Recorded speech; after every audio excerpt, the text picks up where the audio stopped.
Here are the upper control arms for 2000 XJ. It's the only component that we haven't replaced. And even though we solved the death wobble, it's gone, it's completely gone after the last time when we replaced the lower control arms. The upper control arms I went ahead and bought just as a precautionary measure, and bought the bushings as well, but the bushings on these push into the axle. So it's a little different than the lowers. I don't know why they did it different, but they did. So we're going to take this upper control arm off, both sides, you can see right there, and we'll replace the bushings too if they're really bad, but they're a real pain in the butt to get out. So if they're actually pretty good, we probably won't replace those, even though I bought some new ones. Anyhow, we'll start taking those off, see where we end up. Our first step in getting these off are taking the nuts off. Now these are 5/8, or front and rear right here. So one thing you'll notice is this bolt right here does not have a head on it. It's a tanged bolt, so you don't have to hold both sides. There's this flange on it that goes around and wraps around part of the, 5/8 arm itself, so you don't have to have a wrench on both sides. So 15mm. baby.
Ow.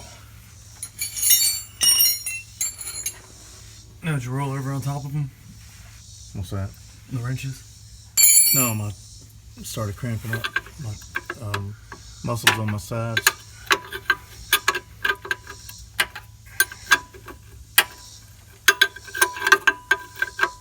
Probably need to boost my protein intake a little bit because I've been working out, doing 150 sit-ups or push-ups every morning. I just did 100 today.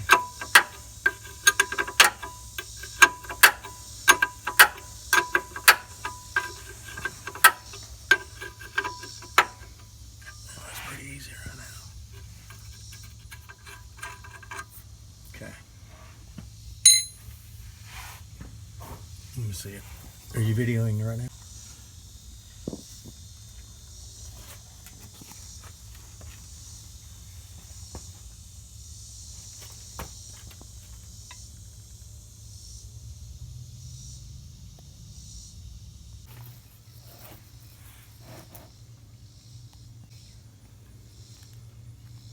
All right, we got it out. It was a bear, a real bear. I'm not a big fan of those bolts that are supposed to hold themselves because they don't. Actually, the bushings they're not as bad as I thought they would be, but they are worn, and it's a good thing to go ahead and replace them all at the same time. And that's what it looks like once you get it out. Got a lot of crud all over it. And actually, I believe the factory one is a little thicker. I'll have to mic it and see for sure. Than the replacement, which is a Moog problem solver. It's supposed to be one of the better ones, and it might be, but it does appear that the metal is a little bit thinner. So anyway, we'll go ahead and stick this one back in. We'll go from there. So once you get your rear nut off, there's a cutout right here where you can just pull the bolt out. This cutout is barely big enough. You just gotta get in there and it comes, for us, it just came right out after you get the nut off. Well, because our bolt that holds itself didn't, some of it's because this needed a little bit more bend right here. And I'm also going to put a little bit more bend right here going that way, so it'll actually hold on to that track control arm a little bit better. So solve that problem. If that doesn't do it, I'm going to weld a nut on the end of that. But I don't want to if I don't have to. So we'll try this first.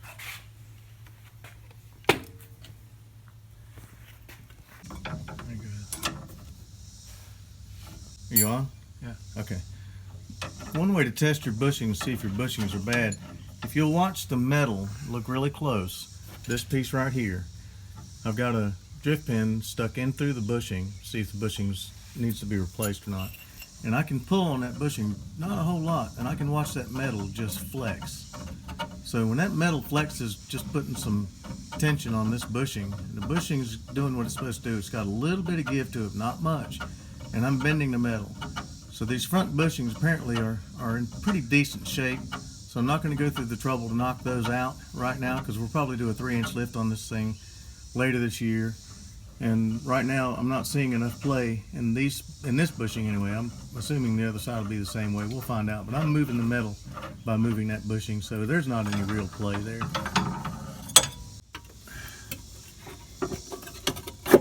All right, I think that's close. Bring him back your way just a little bit, if you can. Too much? Ooh, okay, a little bit my way. It's a round. It's got a taper on the bolt, so it might go. Yeah.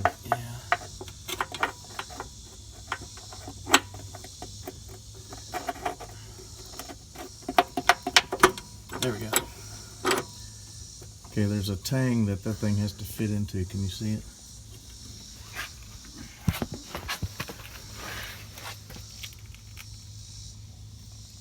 No. Go look at the other one. You'll see about where the angle is. Inside that hole, Okay, I see. there's a slot that thing has to go into. There we go. Got it? Yeah. Okay. Now, why am I have to hold that while you stick? I'll stick the nut on it. Fuck it. You ready? Yep. All right, put your finger on it. You gotta hold it. All right, right you are. Right now. Now we gotta turn that son of a bitch. Is that 15? Yeah. It's gonna take about half the afternoon, so I don't get much twist on it.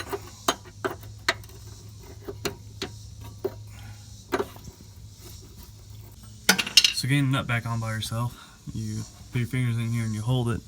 This tang goes down into the frame to where it cannot move, pointing downwards. And you put it on right here, and it is a 15mm. Left hand, you can see where I put a little bit more bend on it. You see that right there? You can see it with the camera? Where this finger is? Yeah. Okay.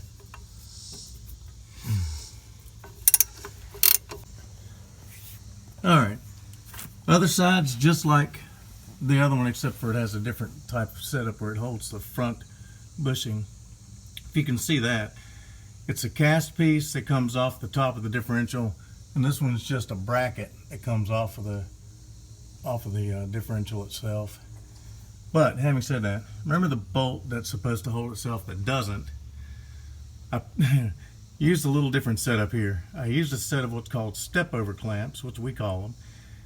They're Vice Grip brand, and I know everybody's got a pair of these laying around, not. But I just happen to have them. So I'm clamping that tang that's supposed to hold the bolt where it won't turn down so it can't back off and just spin.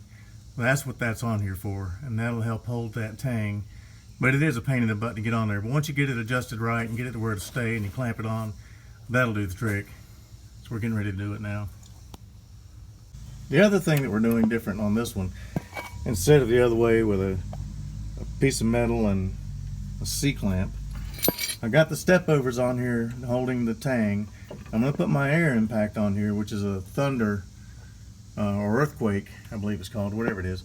It's an impact wrench that'll take off up to 700 foot-pounds. Makes it a whole lot easier, but I know a lot of people don't have all this stuff, so we did the other one actually the hard way. But I'm going to take this one off with the air wrench and let the step overs do the job.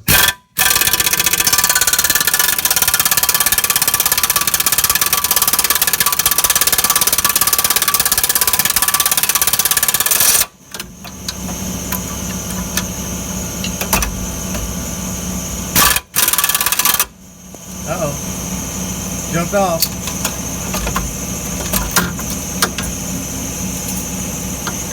And it spun. Now we got to go back to rotating it by hand to get that tang back over there where we want it.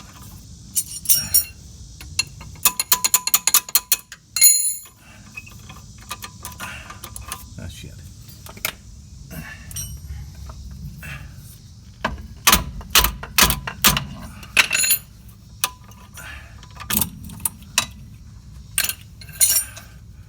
Wow, that thing tried to spin on the nut. Look at that. That thing was on there. Might have to replace that. I just hope I have one. I got a lot of stuff laying around. I probably do. Well, it spins easy enough. But unfortunately, the nut doesn't spin. The whole thing spins.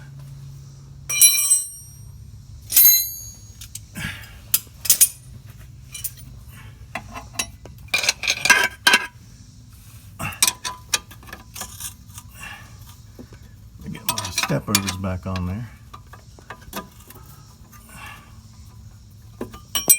Okay. You still taping? All right. We got them both out, and we struggled a little bit with the nuts. So I took the file to the nut. Probably should have shown you how to do that, but just put it in the vise and just square your edges back up, because if you're like me, I had a 16 millimeter, thought I had a 15. It came off the 15 millimeter post in my socket set, but it ended up I had two 16s, so I rounded the bolt off, so I put the file on it and made it square again, and put the 15, still fits on it very well. Didn't take that much off, so anyhow. So I cleaned them all up, both sides. Now we're gonna stick the other arm back in. So I'm gonna feed it across. Well, we put the bolt in through the chassis. You want to show them where it goes through the chassis? That's, oops. All right, come back my way. I can't see. Can you see down? It? Down? Yep, up a little bit. Your way. All right, hold it there. All right.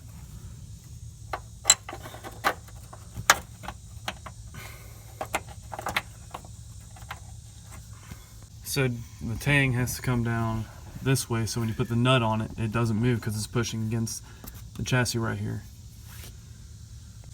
So you want to start it by hand, and you take your other hand and you push on the bolt so it doesn't come out. Once you get it started, we got our ratchet wrench right here.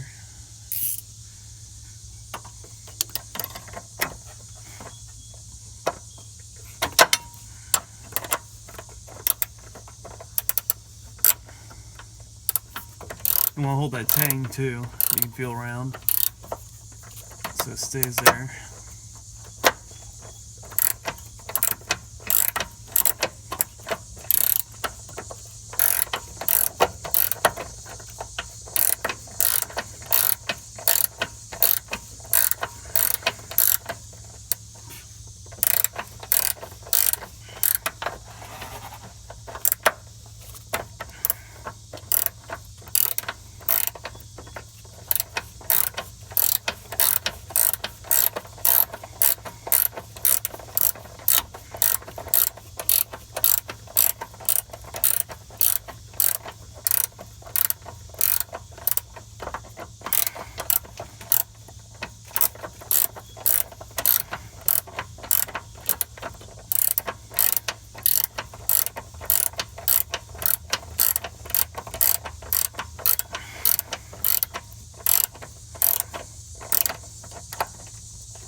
So this is where we're using a drift pin to align where the bolt goes.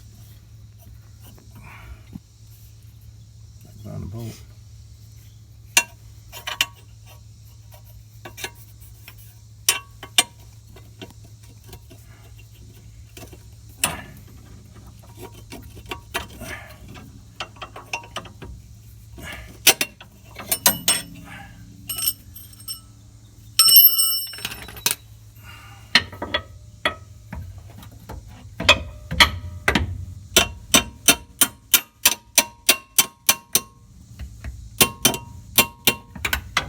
And it's on. Now this one you don't have to hold so much because the tang comes down around. Well, I bet the tang so it would hold better too. Right, right. Man, on there now it's not moving. You don't need any vice grips or anything of that such to hold it. Bending the tang was a really good idea. Looks like the factory would have done that.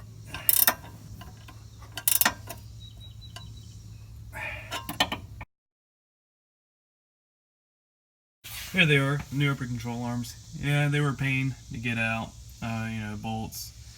But here's the video. You watch this before you do it. And even though death wall was already gone, I expect it to feel a little tighter now. Even if it doesn't, that's alright. At least they're replaced and they're over with. Please like and subscribe for more content.